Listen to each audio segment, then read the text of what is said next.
And a very good evening, everybody, and welcome to another one of our Spiritualism Lyceum nights from the Paul Christian Spiritualist Church down in Poole in Dorset. We've got a wonderful gentleman on tonight, and I'm not talking about me. Our guest tonight is, I'd like to say, a very good friend of mine, a good friend to our church, and what an advocate for spiritualism, Mr. Mark Stone. Mark, a very good evening to you, sir. Good evening, Laurie. It's lovely to be here, isn't it? Absolutely. And talk about engineered that you are here tonight, because I was thinking, I have left Saturday night's planning and I don't know why. And then yesterday in conversation, I went, this is why. There we go. So... Good evening, everybody joining us. Hello, lovely Colleen. Remember not to clap with a fractured finger because it hurts. Wayne, good evening, sir. Colin, Fran, no doubt there. So welcome, everybody joining. Hello, Phil. So the topic is quite a broad sword, tonight's topic, isn't it? Spiritualism today. In our... Mark pops round to look after his wares here at Paul Church, and invariably about 4 hours later, when we finished talking, he actually does what he comes round for. It's good to talk, as BC used to say. Hugely. But tonight, as I said, it's a very broad topic. Mark's got a huge amount of knowledge. I respect him greatly for his knowledge, his understandings and teachings in spiritualism. We've got some wonderful people joining us tonight in the room. So welcome, everybody. And it's just a general discussion as the evening unfolds about spiritualism today. And when I mean today where we are today, not just an ambiguous statement. Yeah, right now. Where are we? Right now, right this second. Where are we now? Who knows?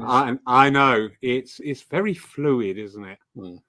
I think we had a sort of misconception that once we felt as though we'd moved out of the COVID era, the risk era, that everything would just fall back into place. And I think that we are all finding that it is very, very, very far from the truth, not just within our movement of spiritualism, but the world in general and everything. Yeah. You are currently I know you're working very hard supporting the churches in the area, Mark, because again, one of these little side effects of this time is, I know in this area it to be true, and I understand it to be true in other areas, that the actual pool of evidential mediums who would work our platforms has shrunk significantly. And I mean, that in itself is of a great concern to our movement. So you are finding, are you not, Mark? Please feel free to join in. I was just waiting for a question or a point there. I know what you mean, sorry. I know where you're going. I understand where you are. I think at the moment, I mean, obviously during COVID time, it brought us with a great challenge, obviously to many churches and many people who work in our field, to where you couldn't go physically out the door to go and do stuff. So of course, you know, like yourself and some of the other churches and organizations that were able to bring stuff online and did so, created a very new opportunity for people, which I found very, very interesting, because it was a big change for everyone, you know, both congregation members, churches, and the mediums themselves. And of course, a lot of people just felt that when COVID would finish, it would all dissipate. Or a lot of people saying, "Oh, this is only brief." But actually, what it's done is it's opened the doors of spiritualism to a much wider audience, which I think has been very much needed, because of trying to deal with the sense of not being involved in the community physically, being able to get to people, but being able to reach out online. Also, that people that maybe have never come into contact with the understanding of the spirit world, haven't investigated spiritualism, but are questioning. It's open to that. And I think that what it's done is it's actually given us a whole new tier of ways of connecting, ways of working, ways of communicating for the spirit world and for churches and for our movement and for all of us as individuals, whether we, we even have circles online. And I know nothing beats sitting in a room with your circle and then having tea and biscuits and whatever afterwards and chatting away into the wee hours. But there's still other things that can be done when we are restricted in what we can do. And, I know that you and I had a little discussion the other day that, for many churches, it's made them think about how, when they're reopening and reaching out into the world, how they are going to do, because there's been a lot of fear. Well, what if we can't get people in? What if people won't come?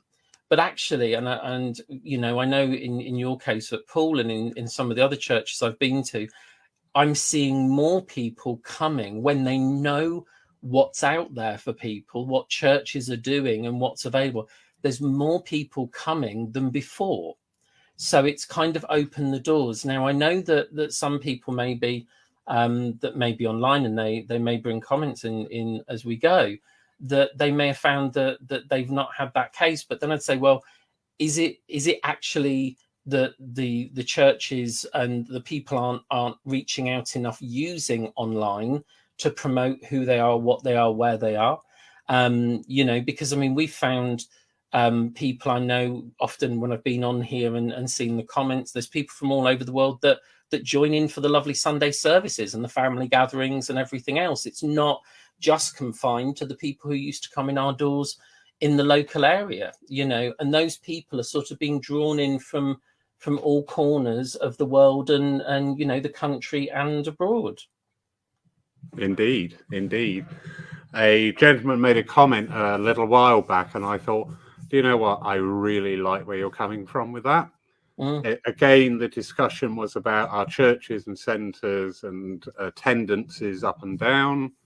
And somebody just mooted the point about, well, the trouble is people have seen mediumship on the telly pre-COVID era. So we're talking about the gent from Canada, John Edwards, and people of that ilk. So their version of spiritualism is an edited show of just evidential mediumship, nothing else. So when these people start to investigate the spiritualist churches and are then confronted by prayer, philosophy, healing, meditation, all right, a lot of people it really does appeal to. A lot of people are taken aback a bit. They don't quite understand it. And unfortunately, this is something I've always noticed. I don't know if it's peculiar to our movement or if it's a group identity in total. We do tend to cleave to the negative comments more so than the positive side. Well, we are British. And there's that as well. if we're good at anything, it's queuing and moaning. And but in what way, when you say about the negative comments, do you mean when people criticize our movement? I mean, internally within our movement, I have seen myself demonstrations, for example. This one example I know I often quote, but it just typifies the iceberg that we sometimes hit. We had 145 people in here. 3 people complained about the demonstration. And the overall energy then converted to, well, we're not going to do that again. Because of 3 people. Yeah, and it does. And it comes over in many, many forms as well. I mean, even to the point of a message given in church, you may have that wonderful string of beautiful evidence, and one part, for whatever reason, doesn't fit. And people go out and say, well, he didn't have blue eyes. Totally. Yeah. Well, there's a lovely spirit artist, a guy called Bill Forrester, who lovely man, really nice. And I used to get to see him when I used to go down to Shirley Chubb's summer school. And he was telling me a story that he was doing a demonstration, and and Bill's pictures are beautiful. Anyone that's ever seen him work will tell you. And he was doing charcoal pictures, and he started to draw this young man who was in spirit, and he had like a cancer condition, but he got to have one of these Make-A-Wish foundations, and they'd taken him to where there was an American bomber, and he got to wear an American bomber jacket, and all of this came up in this lovely reading as he's doing this picture. And at the end, when he went to give the picture to the parents who'd accepted the message, they said, "Oh, we can't accept it." And he said, "Why not?" He said, "Well, his eyebrows weren't like that." Yeah. So all the information and everything that had come, but sometimes there's just that bit of, as you say, there's that bit of resistance that sometimes comes in. And again, when we look at people developing their mediumship, you can give 99 great connections, and you'll always get focused on, oh, that I'm no good as a medium because that one wasn't very good. And you hone in and remember the 99 yeses you forget, the one no you remember, or the one difficult demonstration out of a whole slew of wonderful ones. And that's the one you give yourself a hard time for. And there is an element of that's our inner speak. And again, when you said about when people criticize an event or a medium or whatever, there's that lovely thing. We can't necessarily please everyone all of the time. Indeed. In everything that we do. And sometimes you're being compared. As a medium, we get compared to other mediums. We get compared to last week's medium, or the last time we saw someone, or the last person who gave someone a message. And again, even when churches are working and you have new people that take over churches, don't we hear, well, we've always done it this way, when there's a new option to change something and try something new. We've done this for 30 years and that's how it's going to remain. Well, should it? There's nothing to say it shouldn't, and there's nothing to say that it should. But sometimes just the very thought of change, of changing the way we do things, changing the way we look at things, is what frightens people the most, because it's taking away maybe what they felt has always been certain about what they want. And in the development and the training of our mediums, there's been great changes in understanding about mediumship. There's been great changes in the needs, although people's needs are always basically coming down to the same few things. But society's needs and what we need to offer in society has changed. Look at what we've gone through in the last couple of years. I mean, who would have ever thought we would be having to try and support a community that we can't even reach and get to because everybody's behind closed doors? Very true. We've never had that. Even during wartime, circles were meeting at homes. People were in each other's houses. We had a period where nobody could really see anybody else. So technology became the way. So thank God for technology during the last couple of years.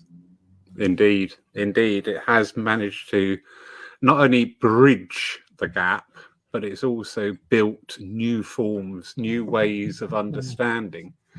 The fact now that we've got wonderful mediums in the room watching us tonight. I know we got Bill Richin, who I know has worked mediumistically online in other countries. Lovely Adam Berry, ditto, has worked mediumistically online.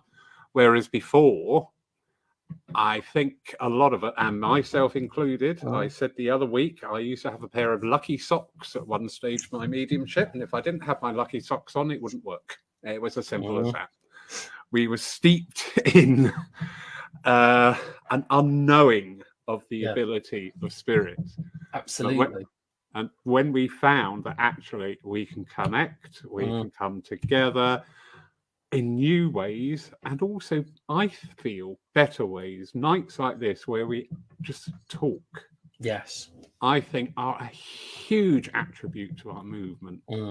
Because it really is getting into the grassroots of people in our movement to be able to come into evenings like this, and others equally well as run across the net, and just talk about things and give opinions and hear other views. Yeah. And we're not on our own sacred soil. Please, I'm not being rude or disrespectful. We're not in our church, our safety zone. So we're here and we're like, do you know what? I'm quite open now to listening. I'm quite adept now at talking about things. So we've got lovely Arisha here from Newton Abbot. And she's just commenting, I'm seeing more people and more younger people in church. Yeah. Indeed. Yeah. Thank you, Arisha. I think there's what's always fascinated me is that I've been a lifelong spiritualist. So I was born into a spiritualist family, and I've been working for 30 years. So, I've seen mediumship and churches back in the 80s. I could say in the 70s, but I can't remember that far back. But I was around then. But in the 80s, I remember, we used to go to a church, if we went to Bournemouth Church or Charminster or Poole or wherever you went, and if you didn't get there half an hour before the service started, you didn't get a seat. The churches would be solidly packed. Now, since those times, the belief in the afterlife and the spirit world has not lessened, it has grown. And yet we've not necessarily seen, over the years, people have said, oh, we've just seen a decline in the churches, and it's because of the use of the word church. And I don't always agree with that. I'm not always certain that changing from a church to a centre necessarily does anything other than, some people might think, oh, I don't know, I think church they might try and convert me in some way or some manner. But I actually feel that if we lose the element of understanding that connection and the philosophy and the understanding and the fact that, to me, it is my religion. If I'm going into a hospital or whatever, my religion is spiritualist. I was named in a spiritualist church by a spiritualist minister as a baby, so to me, when people say, oh, it should never have been a religion, it is my religion, but it is my science, it is my belief, it is my understanding, it's my way of life. So, and I think that for some people, where you rightly said, all they see is mediumship. And, we see all of the more dramatic elements maybe of spiritualism on the television, when people demonstrate, and then some of these, ghost hunting programs. I won't get on my soapbox and start about those. Needless to say, they're not a desired thing for me. I don't think that they do us any service or any credit. But I think that, people only see that side and don't understand that there is, the lovely churches, the support that comes through the churches, the healing that's there. I mean, really, primary to everything we do is healing. We know that. Mediumship is healing. Being in the church and having somebody to talk to or to have listened to us is a healing act. And, I think that over the years, people have, unfortunately, you get into that sort of, oh, I'm just a healer. And almost it's like mediums are the superstars. And I actually don't think that's the case, because everything is about healing. And so often, how many people want to or need that healing, but don't understand that it's there for everybody, that they think they have to be ill to receive healing. And healing is about bringing that lovely energy to the spirit as well as the body, to the mind. That healing is there for everyone. And that's why when we go in that church and we sit there, that power becomes palpable during a service, that power of healing. And people go away, and should go away from a service, whether they receive a physical message from someone or not, should go away uplifted, because the power of it should touch everyone in that room. The fact of stepping away from daily life and into the stillness and the power, is there, definitely. Hugely. And I think there's something I've become more and more aware of over the last few months, and it's the use of wordage. I'll touch upon it there where you said about the church in the centre. It's a word. Do you know what I mean? And we sometimes kick off because we hear a word that's got all the triggers associated with it, rightly or wrongly. Yeah, absolutely. So I think we need to sort of like be very mindful when we hear words, is not to allow them to trigger things. One of the things I've been working with very much, and probably really annoys my congregation, is, I know, who'd have thunk, is the term medium, because we've got it ingrained in us now that when we say a medium, it's somebody stands up there and says, "I've got your mother here." So I do push home this point. I do talk about our healing mediums. I do talk about our evidential mediums. I do talk about our philosophical mediums. And to me, that helps to start break down this wall. Oh, we're going to see a medium tonight. And if they get here and that medium, then we'll say we've got a Lyceum service as we did the other week, then gives, and you've taken a beautiful one, 45 minutes on the history of spiritualism. Well, they go out upset, annoyed, because that definition of medium to them has not been met. But we had this conversation yesterday about the difficulty that sometimes happens is that people's expectations, and especially with what's being seen online, is that everything's about demonstration. And as we all know, any of us that have been working in the movement over the years, is that some places only open once a week and all they do is a demonstration. They don't even have necessarily a divine service. And if people are only seeing demonstrations, that's the limited view that they will always see. And of course, people say, well, people want messages.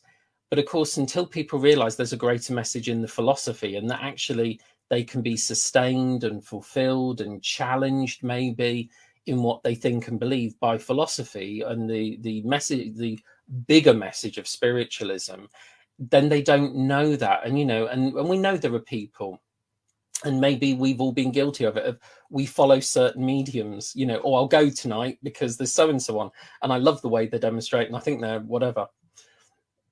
But actually, when you know that you're looking for something more, once you've had the proof and the evidence of survival, that's where, if there's nothing else being offered, people will wander away because, well, I found out life's eternal, lovely. But it shouldn't stop there. It shouldn't stop there. It should allow us to move on, to know that there is something more. And that's where and I'm not pointing any fingers at anywhere here, because I've worked all over places. So please don't think, I've suddenly made a comment about one or two places. But often there's nothing to follow on from it. People might start to be interested in developing, and if there's nowhere for them to develop at the place that they're going to, they wander off. They go somewhere else. They go looking somewhere else. If there's no support, if there's no healing, if there's no if I say pastoral care, again, they'll wander off. So they'll look elsewhere. And I mean, now look at online. Online presents us with a lot of opportunities to do other things, and to be able to connect to people all over the place. And so, where some people might say, oh, well, the internet is taking away from the people that might be coming into the churches. I might suggest and be devil's advocate and say, well, what is it they're getting from the internet that they're not getting from your church or centre? There's the question. And again, it's not saying, who am I? I mean, I have been a vice president on a church committee. I have been involved on other committees. I won't go back to committees. I've told my mother to load a shotgun and shoot me if I ever say I'm going to be on committee again. But as you know, I support and work in the background. I'm a trustee of a church now at Charminster. I've gone back as a trustee to be in the background and to support. So, it's about what can you offer. And again, this is, and I know, again, running churches, I mean, I don't know whether people who enter into them understand how much goes on in the background and how much work it takes just to have the doors open even once a week for a service. And, you know, and I'm not knocking when people haven't got that. But, you know, when you look at the potential of some places and they just get smaller and smaller and they shrink and shrink because they go, there's not enough interest. There's not. And of course, as you respond to that negative thought, well, people aren't interested.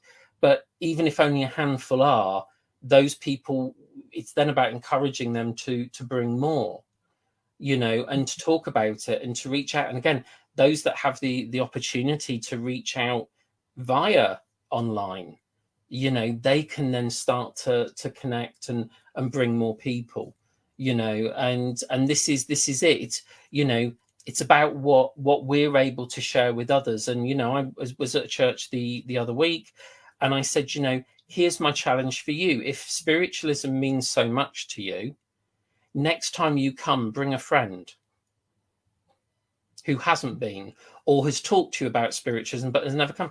Bring a friend. Let them actually see, rather than just asking you and saying, oh, what is it you do? Bring them and show them. You know, talk about your belief, your understanding, what it's given you, and bring those people in. Be proud to be a spiritualist. You know, people used to be a bit quiet, you know, behind closed doors. People didn't used to talk about their beliefs, but actually, yes, talk about it. Talk about, you know, what the movement gives you. Talk about the wonderful and share. I mean, obviously on Facebook, it's great because you can go click shared to all of your friends if you like something. But in a physical way, you know, if churches are worried about people, say to their congregations, bring some friends, bring people with you, you know, and give them the opportunity to find what you've found in spiritualism. Most definitely. And it's encouraging our congregations, encouraging people. I must be doing something right here at Paul, because our congregation really do engage. The library here has never been so busy. Yeah. Which is just a huge joy, you know, because Yeah. everybody who either works as an evidential medium or would you like to come on a committee, Mark? Don't you go getting me into trouble. I've been off by enough. That's all right.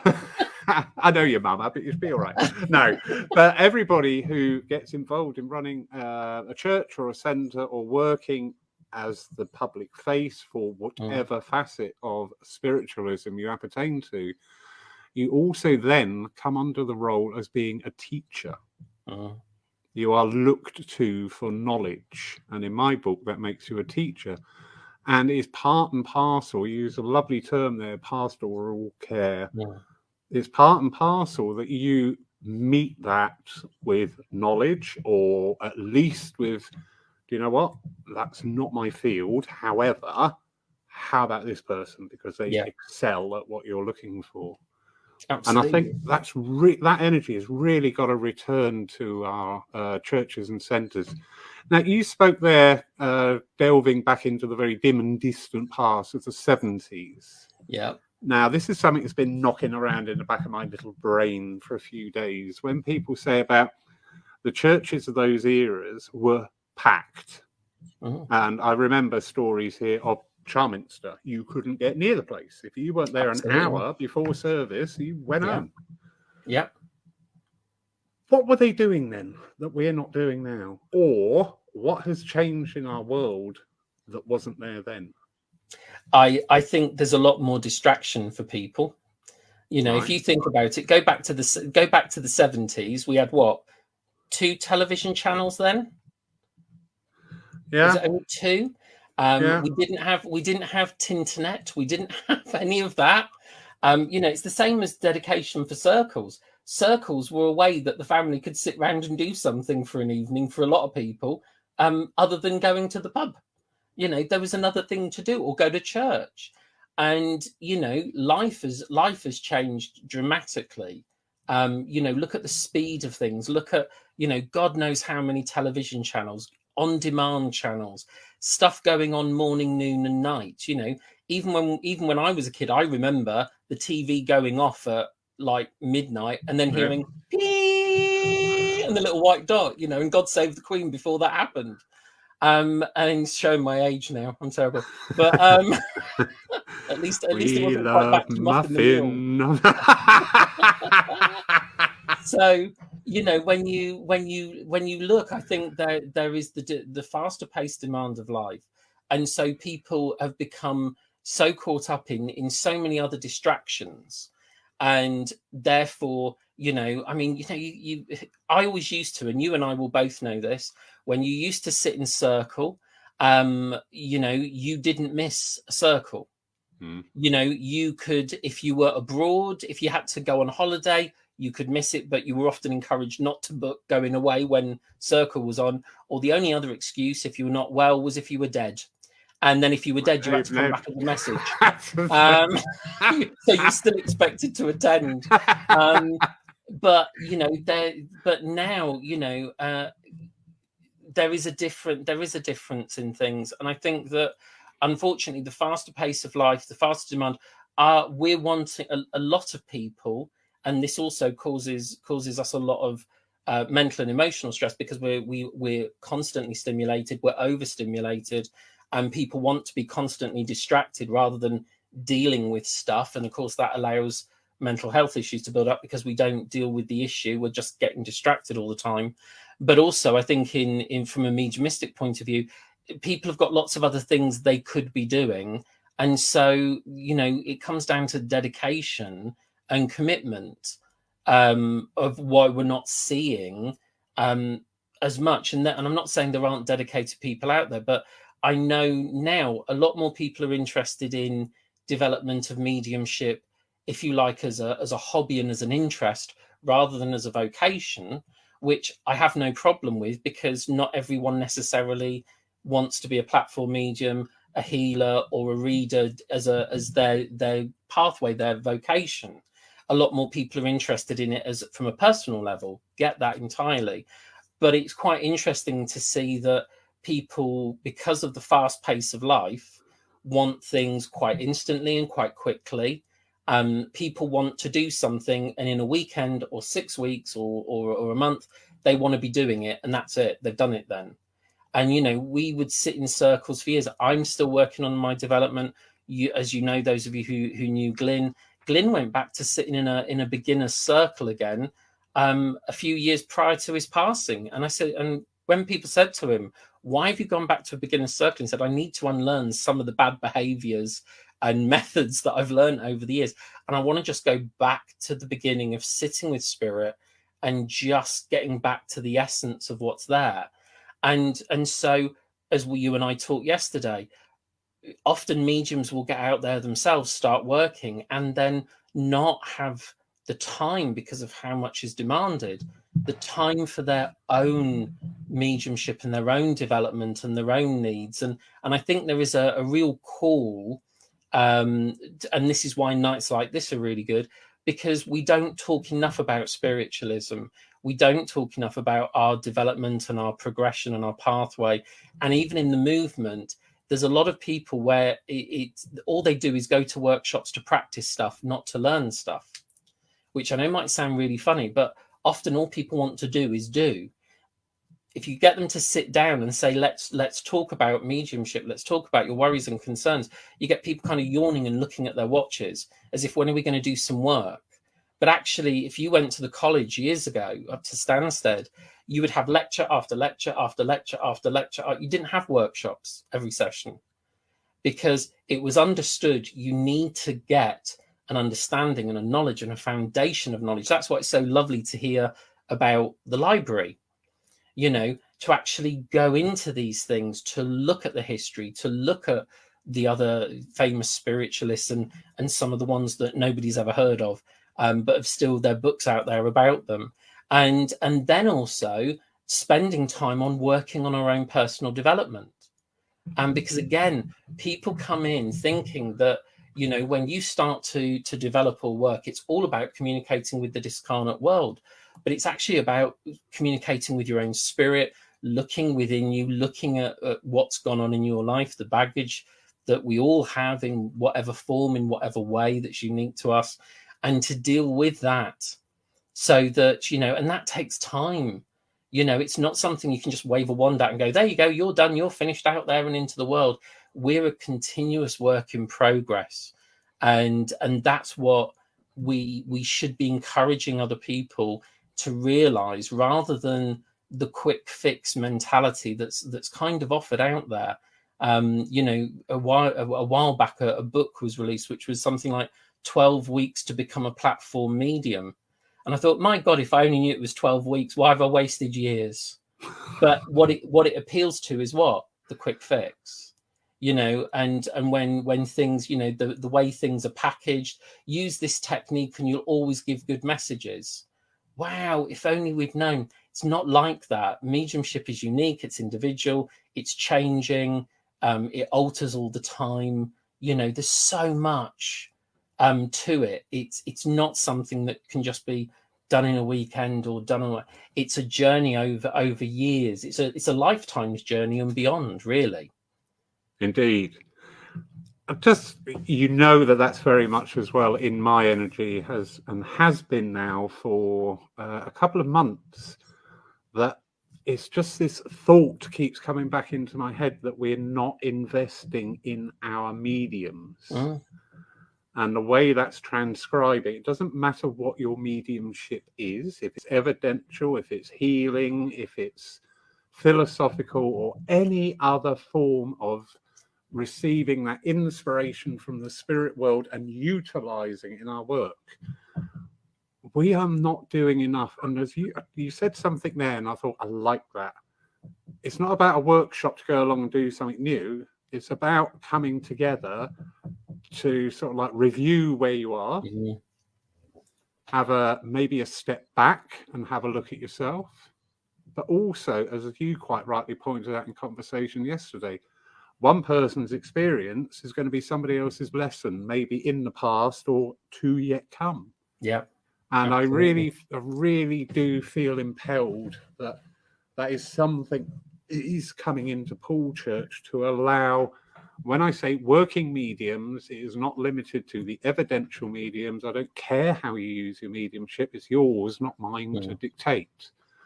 But we will have classes to allow you to work on yourself. Yeah. I know myself. I've been hugely frustrated because I'm hands-on Mr. Do, which is wonderful, and I'll do it all over again. My personal development sort of like drove off the grass verge, disappeared down the ditch, and was last seen smoking by exit 13 on the Hamworthy bypass, But that's what happens when, and we all do this, because when there is a calling to serve, it's very easy that everybody and everything else gets put first, and we end up getting put down the bottom of the list because we feel that's what service is to give and to give and to give, and sadly, if we're not careful, we give until we've got nothing left. And then all the people and the situations that we've been giving to move on to someone else. And so there is a great learning for all of us that we have to take the time to look after number one. Whatever field we're in, and this doesn't even apply just to mediumship, in life generally, you can't let people drink from an empty cup. You can't offer them anything if you've got nothing left yourself.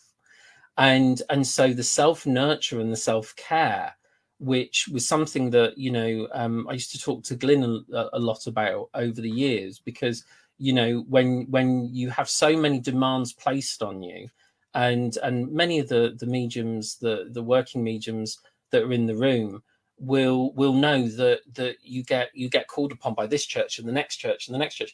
In my 20s, when I was working full-time, so I was working a full-time retail job and doing theatre work as well, I was then serving 200 churches a year. And I literally didn't have a life other than work, church, and everything else. And by the time I hit 30, I was not burnt out, but I was tired. And I suddenly looked back and went, where did my 20s go? Where did my social life go?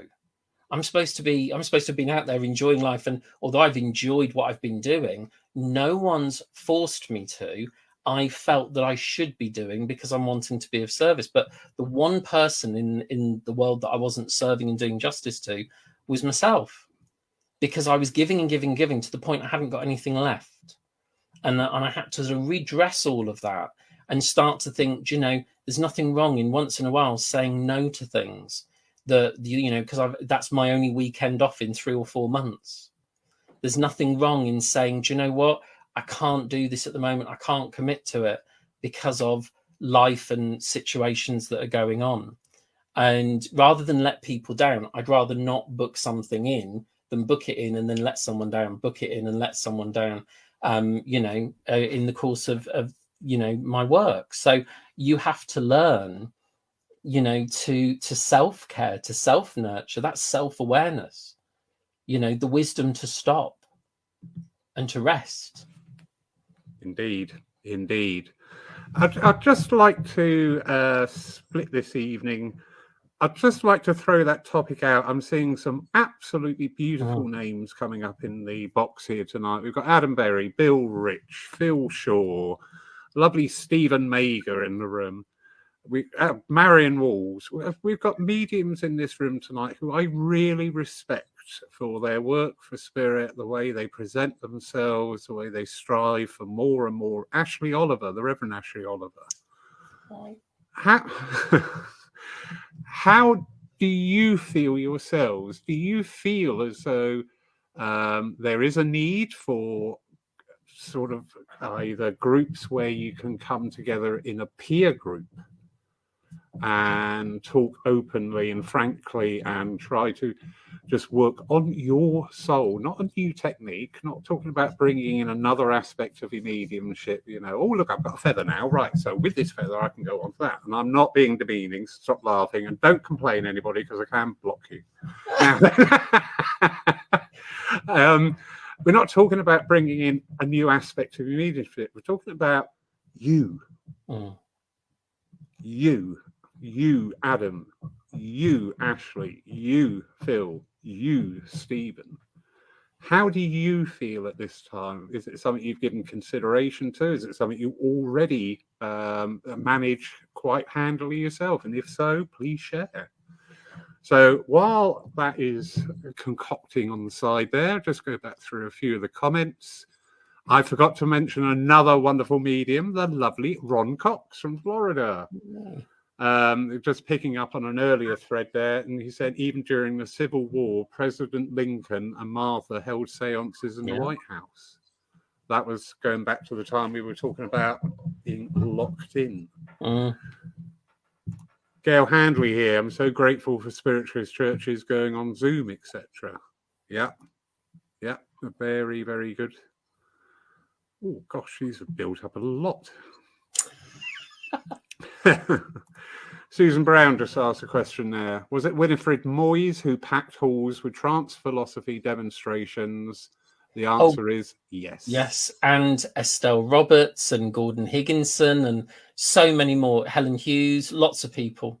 So many people. And again, one of the things, interesting enough, a number of years ago back with Bath Road, we looked at the idea of the spiritualist rallies that used to be done, where you'd have a whole day, you'd get a theatre or something like that, and then you would have a whole day of lectures and demonstrations and talks on all aspects of spiritualism to really sort of push it and promote it out there to a lot of people, and almost with an open door policy, almost nothing in the way of fees or anything like that, to try and encourage people from the outside to come and do that. Yeah, absolutely. Lovely Anne Bennett there. Thank you, Anne. The check's in the post, my darling, for this comment.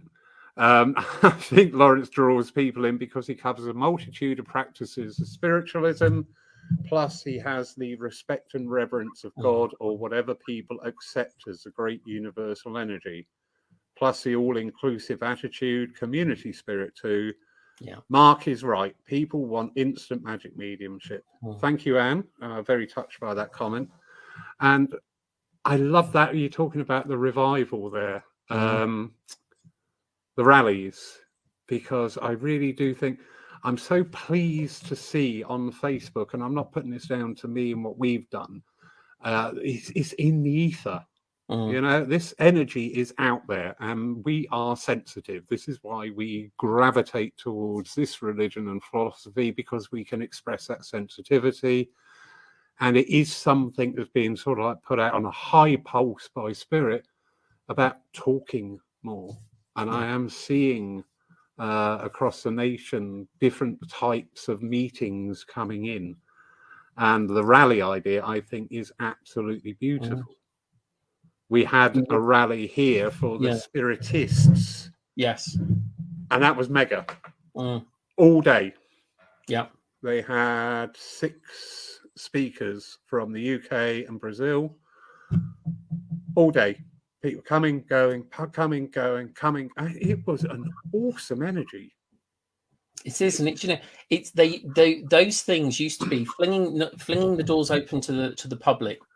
Everybody was invited. I think sometimes what tends to happen is that we just tend to be talking just to the people that are sat with us at a time and say, we're organising this event for you, rather than saying, actually, we're organising it for you, and opening it to everyone in the community and bringing people in to find out, you know, about the nature of spiritual healing, to find out about the philosophy and the history of it, to find out about the scientific explorations and things like that, you know, because, you know, a lot of people will go, oh, there's a demonstration, and kind of think about that. But actually, when people start to hear about all the other things and the fascinating things, and I mean, Stephen, who's on tonight, when he came and did that service for you at the Lyceum and talked about the scientific approach, you know, that kind of thing, for a lot of people, especially for those people that say, you know, oh, well, I know loads of people that are skeptical. Stephen's talk on that, and you can go back and find it on the library that I think has been recorded here. You know, you could turn around to any skeptic and go, right, well, you go and find me a scientific experiment that's ever proved there's not. Yeah. And there hasn't been. And so, you know, if someone had took that away with them and went, oh, hang on a minute, here's somebody telling me science tells me no, but actually science hasn't proved not.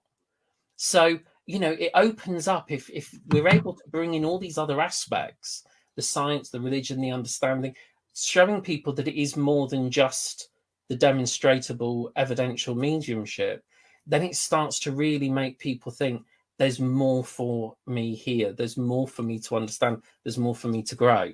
And that's how we'll bring people in, not just by, we're going to do lots and lots of demonstrations, or we're going to do demonstrations every single week, and that's going to bring, there needs to be more to it, definitely. Yeah, absolutely agree. Look out, Paul Church. Guess what's going to happen next year? Adam Berry, thank you, Adam. Thank you for joining us tonight, and thank you for your input. Personal development is fundamental. I agree with Mark. It is a passion of his, understanding the philosophy of our own soul and needs. Wonderful to hear, Adam, because, as I say, I think we can fall into that trap of the cup empty. I like that phrase. I love phrases I can see. We are in danger of this at this time, because everywhere where we've got this shrinkage of availability of mediums, evidential mediums, the pressure on them is growing exponentially to go out and keep pulling the rabbit out of the hat every time. But what about you? Yeah. What about you? Yeah, not the medium, not the quality of your messages, not the depth and breadth of your understanding. What about you? Where are you? Yeah. Reverend Ashley Oliver. Yes, those are the natures of the circle that I hold these days. Less about developing mediumship, and as I say, who holds the spirit workers, who holds the sitters. Lots of spiritual workers have been holding so much in the last few years. They need some kind of space just to be. Ashley, you and I must be, I don't know, star-crossed lovers or something, because... Careful, tongues will wag. It's all right. I've seen her husband and I know when to run. But exactly. I'm not going for a sympathy thing. It's just a purely factual, evidential part about what I'm talking about. I lost both my cats just very recently, and heartbroken is not the word. And do you know what? I just had a thought in my head. Who cares for the carers? Yeah. Yeah, I do not begrudge. I will sit here and hold anybody's hand 24 hours a day, 7 days a week. If it helps them, God bless them, I'll do it. But me, I was at that bereft. Yeah. And I didn't know what to do. Very difficult. Very difficult. And that's where the people that, and this is one of the things, mediumship can be very insular once we're out there working. You know, I mean, many years ago, you know, I don't know how it is now because it's a long time ago, but you know, when people used to train at the college and then become a tutor, they were not encouraged to go back and be a student on anyone else's course, because now they were a tutor, there had to be that sense of separation. And, you know, this was something that, you know, Glyn and I used to discuss. And I said to Glyn once when he was visiting us down here, we went to a beautiful place called Hillfield Friary over in Dorchester. And as we were walking around the grounds, I said to him, you know, what we really need to do is do like retreats for working mediums. That's just not about demonstrating and that, but actually sitting, talking about their worries, their concerns, their fears, their issues that have come up in their own development. Because again, you know, once you're out there working, you're in a totally different space, and things happen to you that can elevate you or can destroy you. And so we talked about this while we were walking, and nothing really happened. And then when he got his cancer diagnosis later on that year, he rang me up and he said, "I've booked a date in your diary. Are you available?" And I went, yeah, I'm available. And we hired a retreat center, which was actually a convent retreat center. And about 8 of us, 7 or 8 of us, who were all working mediums in different aspects, went and basically held a whole weekend of us sitting, talking. We even in the although the Mother Superior would have killed us if she'd walked in, we were sat in the prayer room having seances and all sorts of things just for us, you know. And then we were lucky because Glyn asked if Sue Farrow could bring Eric Hatton for the day, and she drove Eric across to Oxford, and we spent the day talking with Eric about what he felt about spiritualism and where things were and what did he feel and think about the movement going forward. And it was just such a fantastic couple of days. And then after Glyn passed, which wasn't too long after that, we actually went back to that same retreat center to sit and talk and support each other through the loss of someone who had been such a vital part of our journey, you know, and just to have that time. And as you say, it's not about anything else other than, you know, how can we support each other, which is what you've brought up also with churches. How can we support each other? But that supporting of the person, you know, who cares for the carers, who supports the mediums when you feel like you're out there on your own doing it all. You know, yeah. This is what we need to look at more and more now, I think. Yeah, absolutely wonderful. Lovely Bill Rich says he would love to sit with Spirit in circle and go back to basics again, not just to relearn over the years of service, but to heal myself. Mm. I think mediums can become damaged by the expectations put on us. Yes. I'm going to add to that, Bill, because we do talk a lot on the phone. It's not only the expectations that is put upon us, it's the expectations we put upon ourselves. And I know from talking to you that is going to be a factor there. Mm. And you can tell me I'm wrong, but please don't tell me in rude words, because we are live on air.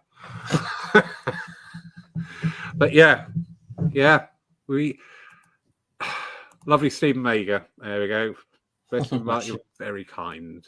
It's a wonderful. If you haven't, this is the one thing I love about what Lawrence has done with everything here.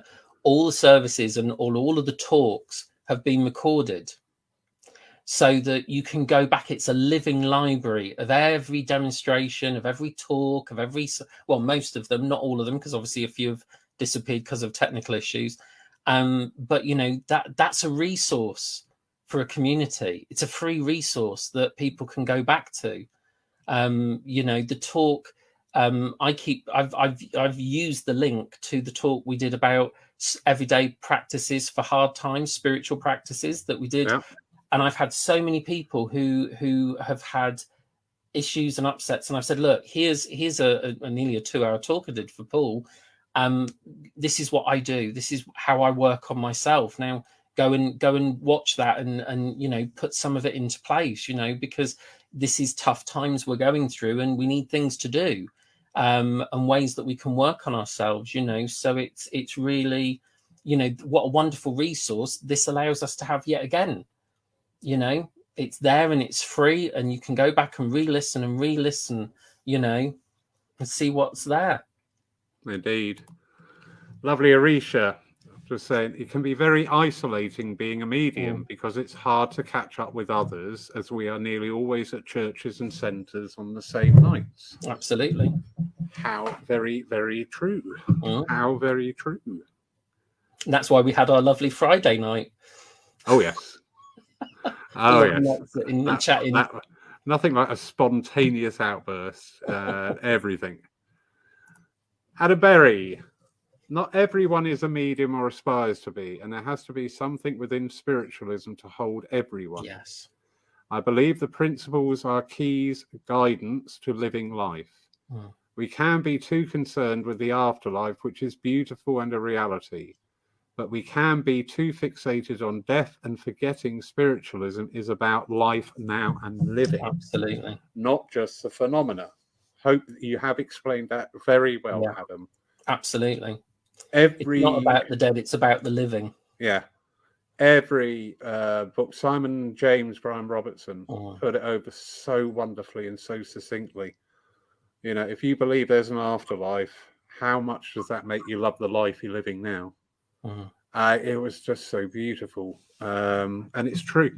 And our churches and centres with the services, whatever format they are, we should be empowering everybody who's in that congregation to be able to walk out of these doors, not only feeling uplifted because of that energy that's been generated, but with something in their mind to help them handle what they're going to find in reality outside the doors, and handle that in a spiritual way. Yeah, absolutely. I mean, I when I came and did the, I don't know whether it was the Lyceum service or the last church service I did for you, Lawrence, and a lady came up to me afterwards and she was saying about how much she'd enjoyed the address and how it had lifted her. And I said, and the lovely thing is you can go back and re-listen to it and let it lift you again because it's recorded. I said, you know, I listen to positive and motivational speakers and I'm on mentorships and things. And she said, oh, but you do all of this. So you're there already. And I said, no, I'm a constant work in progress. I'm on a mentorship course where someone is mentoring me for personal development, nothing to do with mediumship. But a lot of what I'm learning in there and working with filters down into what comes out in the church services, and the people that I listen to uplift me and challenge my thoughts about things and make me put things into a different perspective. And, you know, that's outside of spiritualism in the box.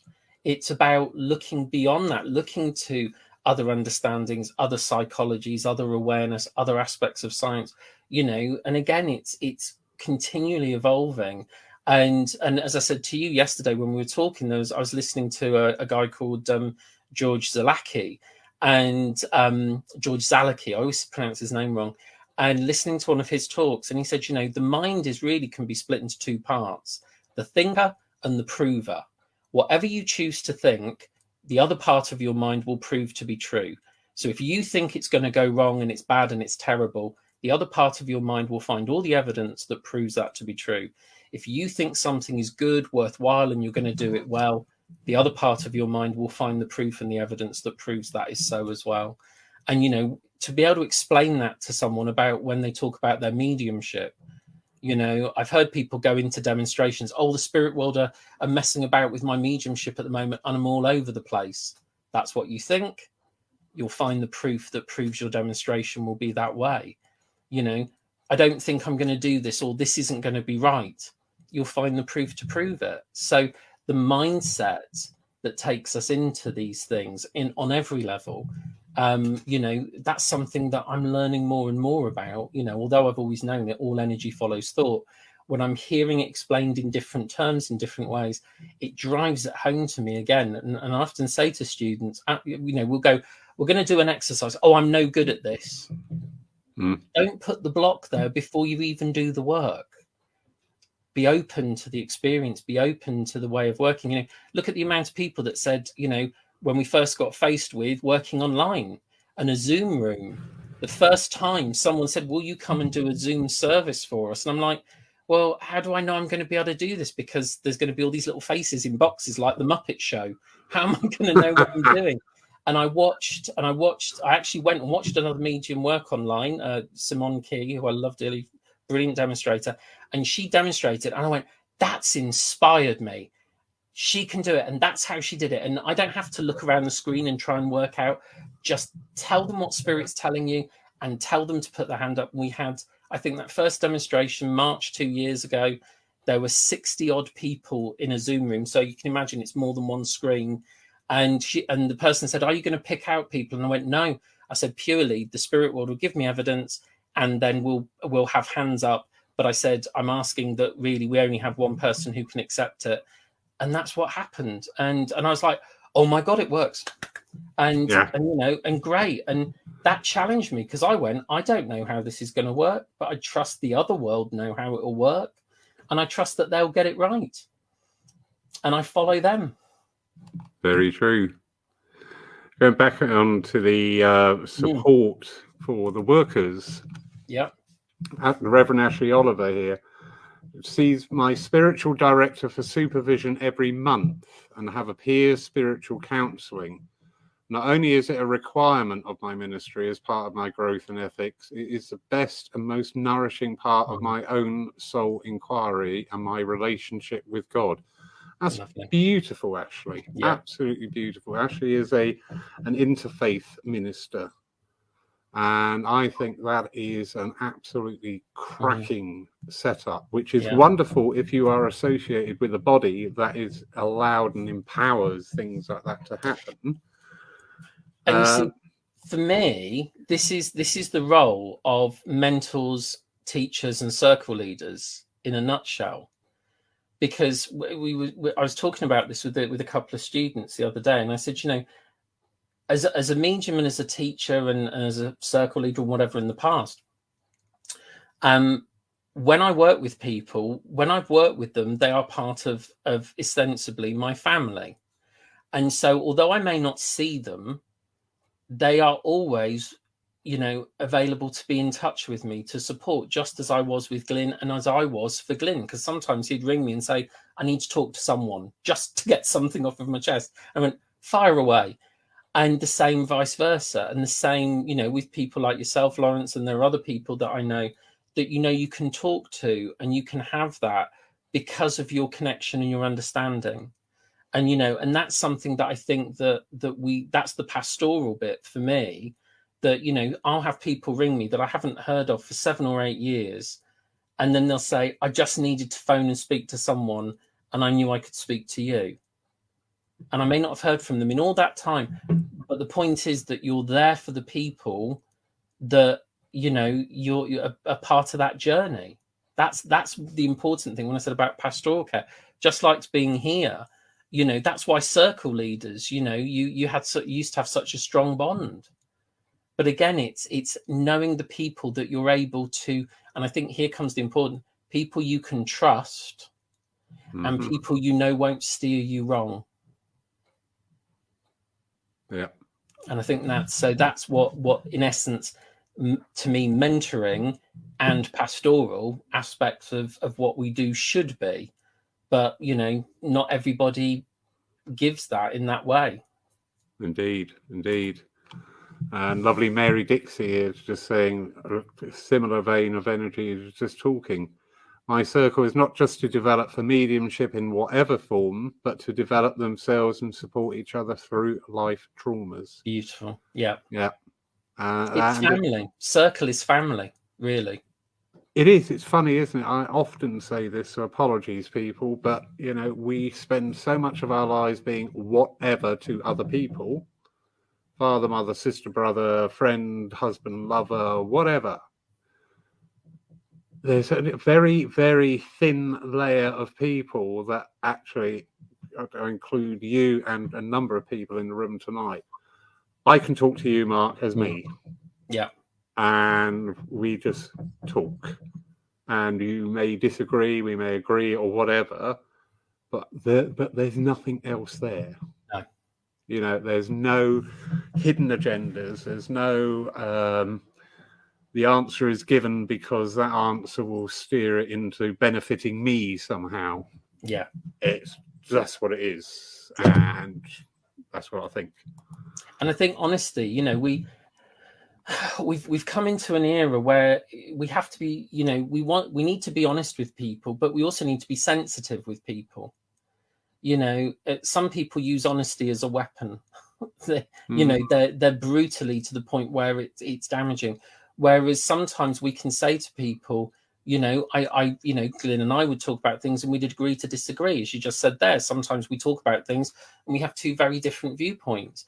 But it doesn't mean you're going to turn around and go, oh, God, well, you know, if you can't agree with me, I'm not going to talk to you anymore. And it's not like that. Everybody, you know, we have to be able to you know, we're not in that person's shoes. And it's, again, by discussing. I mean, Glyn and I used to sit for ages and say, well, what do you think about this aspect of spiritualism? What do you think about that? And what's led you to this? And what's led you to that thinking? And, you know, and often, you know, and you know, that even in the trance state, some of the things that come through push against the generally accepted spiritual, if I say platitudes, I don't mean it rudely, but the spiritual platitudes that are often, and Glyn and I used to discuss those when people would be told stuff, you know, a medium told me this and a medium told me that.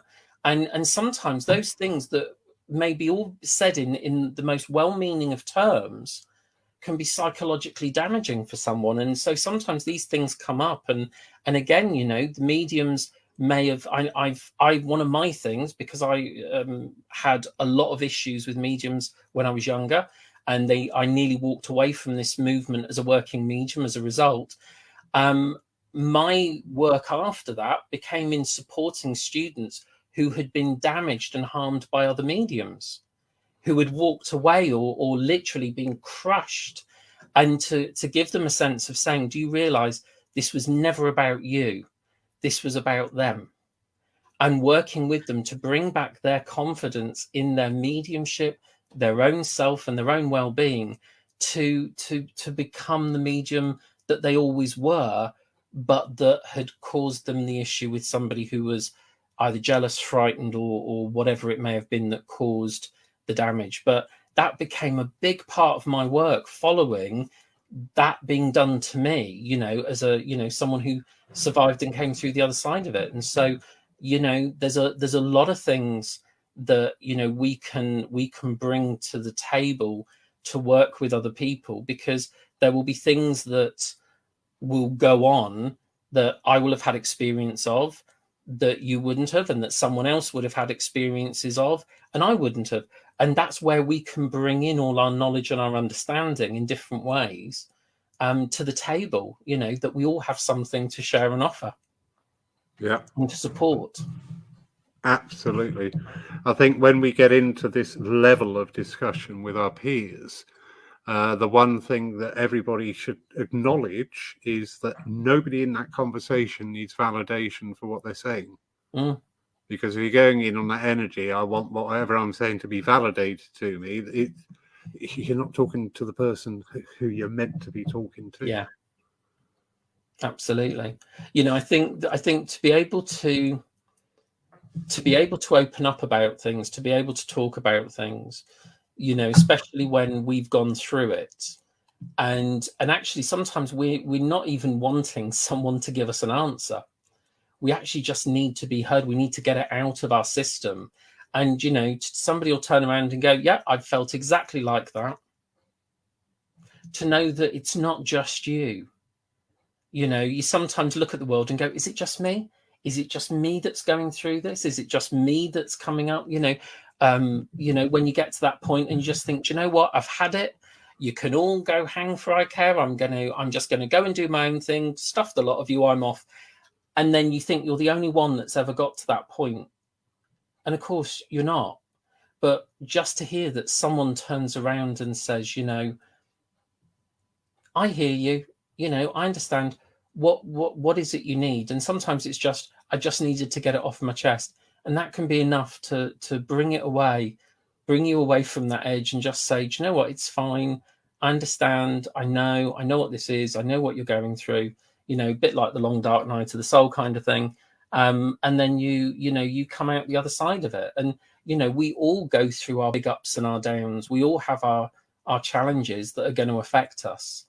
And just to know you're not alone in it, not necessarily searching for an answer. You're just knowing that the support is there, that the love is there, the listening is there, the care is there. Indeed. And Adam Berry wholeheartedly agreeing with you there. You saying I can really relate with what you were saying earlier. It's about nurturing, and also add some teachers being self-unaware can destroy students. Very true. And some do it deliberately, as I experienced in my years. Yeah. A group of mediums that went around churches saying, don't book him. And certain churches didn't book me for years as a result, because they decided to listen to the nastiness of a few people. Yeah, and that energy sometimes manifests itself in our churches and centres, and it does frustrate me greatly that somebody will say a negative comment about somebody else and they will take that as gospel, signed, sealed, delivered, wrapped in a package, propped on the table, no arguing with it. I can remember somebody saying that I would never serve in their church or walking through their doorstep of their church while they had breath in their body. And I met them once and they didn't even know who I was. Yeah. They didn't even know. And I thought, isn't that interesting? You've taken such a viewpoint on someone you've never met, you've never seen, and you don't even know who it is. And then when you meet them, you still don't even recognize who it is you're talking about. And that's sad, but actually it shows that we're all, we all can get into that sort of judgment or taking someone's word as fact rather than going seeking out for ourselves. Again, we're not everybody's cup of tea. We don't have to be. Yeah. If someone doesn't like you, you could do naked cartwheels through hoops of fire and they'll still not appreciate what you're doing. Not that would necessarily get everyone's approval, but you can't. It's not about that. We have to just realize. But for people to take certain stances without knowing, again, we don't always know. There's the truth. There's three sides to the truth: their story, and then there's the truth. My disarmer now. Same as you, we travel around, and if a conversation starts and you can feel where it's going, I'll just say, unless all the parties concerned are here talking, I don't want to hear another word. Yeah. So we will don't drag me into the drama. Exactly. About the naked cartwheels through hoops of fire, you're here in April, isn't it? Yeah. It's all right. I'm too hairy to go through cartwheels of fire. I'd turn into a burning Ewok. I'd just be a tumbling ball of fire if all my hair caught fire. Not a burning Ewok. Oh my God. Probably more like Chewbacca than an Ewok. I'm a bit taller than an Ewok. Reverend Ashley, thank you for sharing, Mark, and for your work to unpick damage done to other spiritual people, even with the best intentions. In worst cases, spiritual abuse and manipulation can happen in any faith relationship where there is a power differential. It happens more often than we care to address, and in ways that can be very spiritually and psychologically damaging. It is a fascinating subject, but we must be vigilant and challenge it when we come across people who have been upset by unwary teachers. Yeah. Thank you, Reverend Ashley. Very, very true. And also a very pertinent point as well to point out this happens not just here, this happens in the whole gamut of our society. Lovely Suzette Carlisle Thorley. Good evening, darling. Very relevant words, Mark. Thank you, Suzette. Tim Abbott. Goodness me. Evening, Tim. Good evening, Mr. Abbott. Sir, I believe you're out in Sweden, are you not, at the moment? Sadly, I think the skilled teacher replaces the lack of ability. Maybe aggressive mediumship should be nurtured and fed and supported by the tutor. Sadly, some teachers don't have the ability to do that. Very true, Tim. Very true. As I say, when you take on that role of becoming a teacher or a mentor, it is not to be taken on lightly in any way. And you've really got to work hard at it. Yeah. You really have. You know, if you're working with people in all these different states of awareness, stuff is gonna come up from them.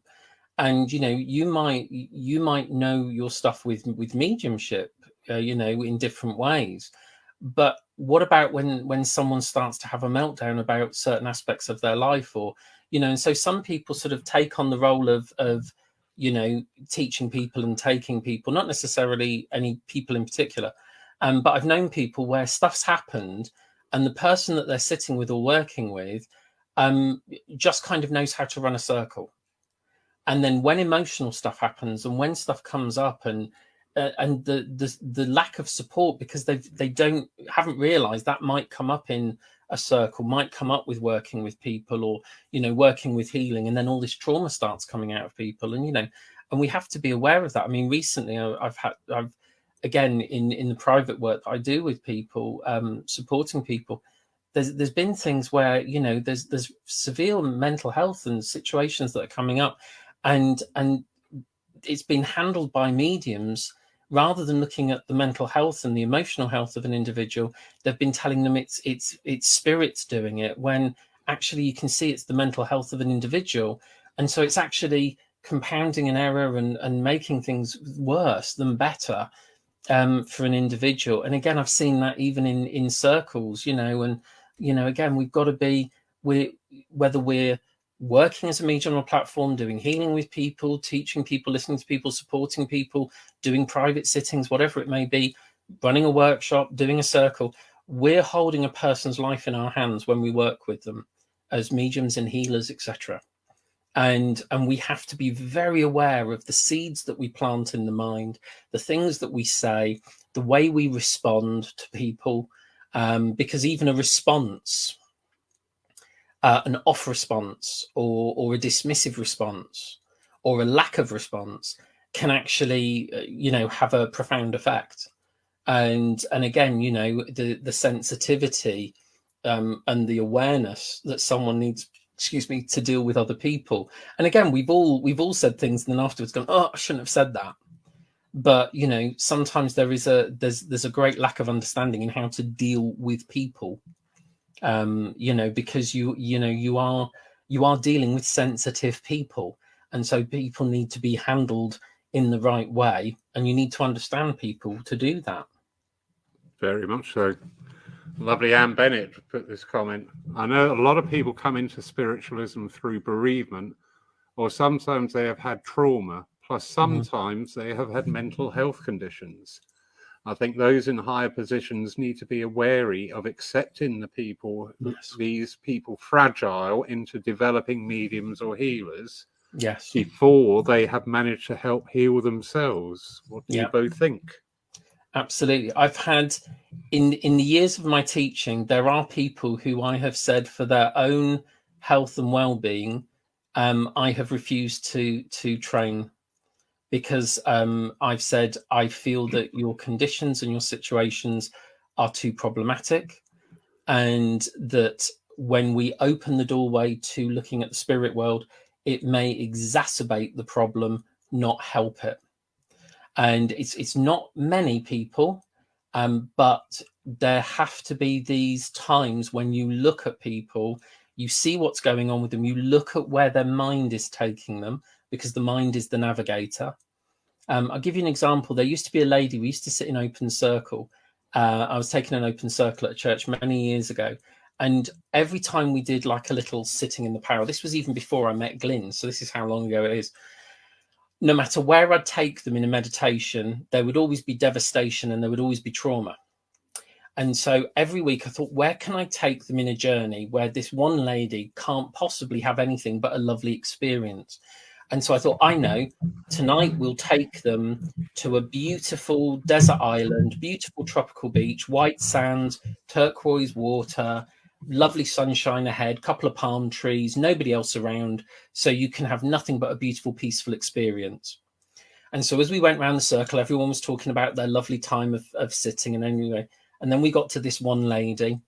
And I said, so how was it for you tonight? And she said, well, it was lovely until the plane crashed into the middle of the island and there were bodies strewn everywhere. And everyone in the room was kind of like, because again, you wouldn't. I said, so I took her aside afterwards and I said, look, can I ask you something? What do you think of the world? What is your view of what this world is? And she said, this world is a terrible place filled with evil people and awful things. And I said, look, what I'd like you to do is go away and really look at how that is and be supported that it isn't actually an awful, awful world. There are awful things and there are awful people, but that's not everyone and everything. But I said, as you're sitting, your belief that the world is a bad place and bad stuff just happens all the time and will always happen, and probably you feel it always happens to you all the time, is clouding the beauty of you just sitting to connect. And I said, so this isn't helping you, because every time we're sitting you're sitting and it's becoming this dark and depressive place. So, there needs to be that love and that support, go and have healing, go and get support, But it was, it was interesting. And years later, I met her again and she said, oh, I miss being in the circle because I used to have such lovely meditations. And I kind of thought, and that's how our mind will work. It will put the rosy glow on afterwards, and she loved it and enjoyed it. But it shows how the mind, if we're in that negative space, if we're in that problematic space, then what we perceive as maybe being the other world, which often it isn't, it's our own subconscious and it's our own underlying beliefs, will kind of cause us problems. And those kind of things can be addressed because we all have our underlying fears and issues. But when there's something much, much more serious, then there has to be a responsibility, as Anne talks about, to say, do you know what? You need to get yourself sorted out before we look at any of this. And this may not be the journey for you at this point. What about you? Because obviously, with the church, you've got a very different perspective on it again, Lawrence. No, absolutely. I think with me is you've got to obey the truth. And we have people coming into our church, many different people, different driving forces, bringing them in. When it comes to either circle work or maybe workshop work or our healing group work, we are innate sensitive people, and we're not right all the time. Nobody is. However, we're usually more right than we are wrong. And you will get somebody, all right, I want to sit in a healing group, and you think, do you know what? Yeah, you will fit in there nicely. Then you get people, oh, I want to sit in an open circle. Well, one of the easiest things is to say, why? Yeah. Why do you want, and then you can start to build that picture of where they're coming from. Some people we can direct maybe away from any form of reaching out type of condition. So open circle, reaching out to spirit, development, reaching out to spirit, to a receiving. So attending the healing sessions, bringing that in. And also, and sadly, there have been occasions where I've just had to say to people, I haven't got the tools to help you. And you coming here is not going to help you. Yeah. Yeah, and you've just got to be really honest. We're running a church. We want to embrace everybody, but I'm very good at knowing my limitations and going to a point of saying, do you know, whatever the reason is, I cannot assist this person anymore. And allowing this to continue is not only going to be damaging to themselves, it will be damaging to others also. Safeguarding, you know, it's become a very popular term. I mean, I work with a charity doing mentorship work for people who want to be involved in holistic business, and you know, we have to talk about it because it's particularly for SEN, vulnerable adults, and people with who've had difficulties in life that then may prohibit them sometimes from going back into the workplace.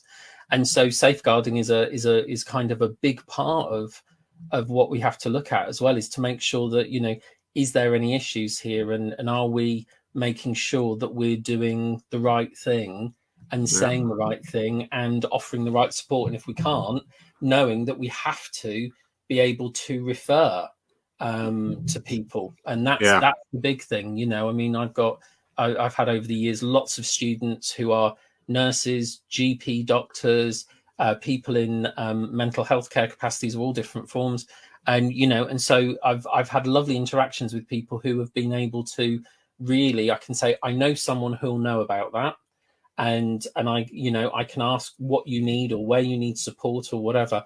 And I think, again, as part of our pastoral care, we can't necessarily do all of those things. We have to be able to say, do you know what? You know, this is where I would suggest you start looking. This is where, these are people I would suggest you contact. These are the things you need to look at and think about.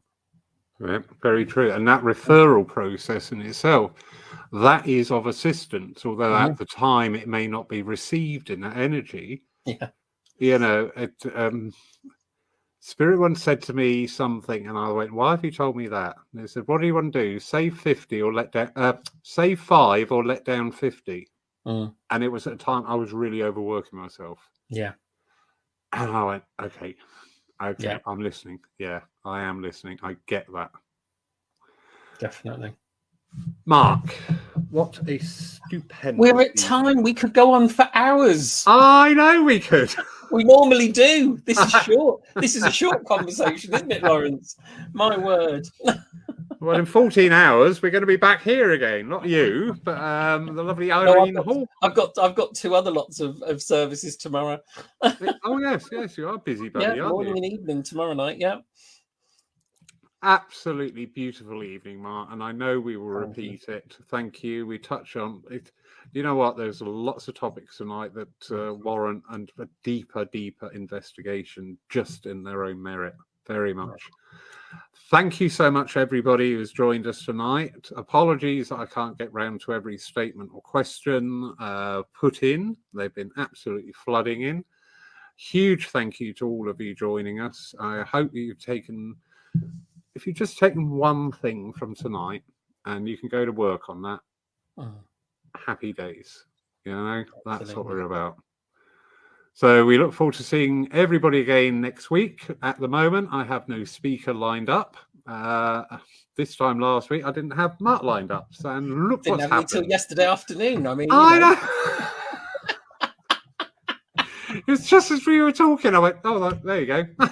Spontaneity is always wonderful. That's the thing. That's the lovely thing. We can just come on and talk about whatever we want to talk about, and reach out and connect. And I think that's the lovely thing. You know, that's, as I say, it's the beauty of what we have here, which we've never had before. Indeed. You know, so adversity has brought about some wonderful connections. So, you know, thank you, Lawrence, for all of these that you do, because you do so much. We really do. It's wonderful. Pleasure. And I think also too, we acknowledge more so the beautiful, subtle way that Spirit influence us. None of these nights happen by chance. All these nights, looking at the names in coming up here, I'm just like, oh my goodness. This is the topic we're talking about. So it Spirit, engineer, maneuver, manipulate, threaten, cajole us into doing things, and everybody does their thing, but it's just acknowledging and saying thank you. I love it. I absolutely love it. Mark, you're a little sweetie. I'm never going to... Thank you for having me. In fact, I'm never going to get the image of a burning Ewok out of my mind now. You've Or a ruined. flaming Wookiee. A flaming Wookiee. Yeah. Ooh, sounds like I'm going to make a cocktail. A flaming Wookiee. Yes, That's there we the go. one. Yeah.